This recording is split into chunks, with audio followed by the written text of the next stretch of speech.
une excellente nouvelle. Le CIS se réjouit de cette arrivée de 38 personnes qui viennent de la Tunisie, du Maroc, de l'Algérie, du Cameroun. C'est 38 infirmiers et infirmières qui pratiquaient ce métier-là dans leur pays, qui débarquent en Gaspésie là, d'une répartition d'environ 10 par RLS, là, donc 10 dans Baie-des-Chaleurs, 10 dans le coin de Rocher-Percé, 10 dans la Côte-de-Gaspé et une dizaine aussi en Haute-Gaspésie. Ces personnes-là arrivent, ont une formation de mise à niveau à suivre avec le Cégep de la Gaspésie-des-Îles d'une durée là, de, en gros, 1 an.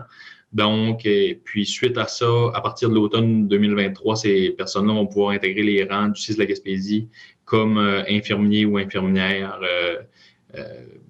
réguliers, là, je pourrais dire. Puis en attendant, ce qui est bien, ce qui permet à ces gens-là de déjà intégrer l'organisation, puis qui permet de donner un certain souffle à nos équipes sur le terrain, c'est que ces nouveaux collègues-là vont pouvoir pratiquer comme préposés aux bénéficiaires dès les prochains jours, là, à temps partiel, pendant la durée de leur formation de mise à niveau.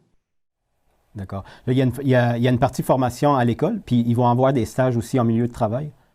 Oui, tout à fait. On parle d'une formation de 915 heures qui comporte 360 heures de stage.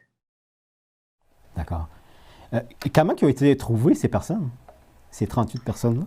Bon, le projet a été annoncé autour de l'hiver, fin hiver, début printemps 2022 par le gouvernement du Québec.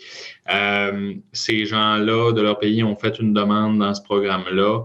Ensuite, il y a des personnes qui ont été retenues pour des entrevues auxquelles le CIS participait, bien évidemment. Il y a certains candidats qui ont été retenus. Les 38, évidemment, qui arrivent en Gaspésie. Une fois les personnes étaient retenues, ils devaient faire un test de français et suivre le processus d'immigration normal pour en venir jusqu'à l'arrivée qu'on a connue au cours des dernières semaines de 38 personnes. D'accord. Une chose que plusieurs se demandent, parce qu'il y a un gros problème de logement puis, en Gaspésie, puis un peu partout, est-ce qu'il y a des choses qui sont prévues dans ce sens-là? Oui, en fait, on se le cachera pas, le logement présentement, c'est un enjeu dans notre région. Ça a été un défi pour ce projet-là. La bonne nouvelle, c'est que tout le monde a un toit sur la tête présentement. Tout le monde qui est arrivé a trouvé un endroit pour se loger.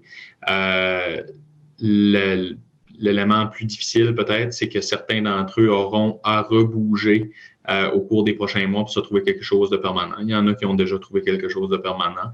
Le CIS avait d'ailleurs fait là, au cours du mois de septembre là, un appel à la population pour demander à la population s'il y avait des logements à louer, tout ça, de nous en faire part pour qu'on puisse bâtir une banque là, avec nos partenaires dans ce dossier-là, que sont le MIFI, le service d'accueil aux nouveaux arrivants, ainsi que le Cégep de la Gaspésie-des-Îles. Puis cette banque-là a été présentée aux personnes qui s'en venaient en Gaspésie. Puis ça a permis dans certains cas de dénouer des situations. Donc, on remercie la population, on salue la participation de la population dans ce dossier-là. Là, c'est sûr qu'il y a un grand besoin dans pas mal tous les domaines de la santé. Eux autres, ça va être surtout des préposés aux bénéficiaires. Est-ce que c'est un domaine où il y a un gros manque de personnel? En fait, juste pour corriger, ces gens-là vont pratiquer comme préposés aux bénéficiaires pendant la première année, mais ce sont des infirmiers et infirmières qui, une fois leur formation de mise à niveau faite, vont pratiquer comme infirmiers et infirmières. Puis oui, on a un manque.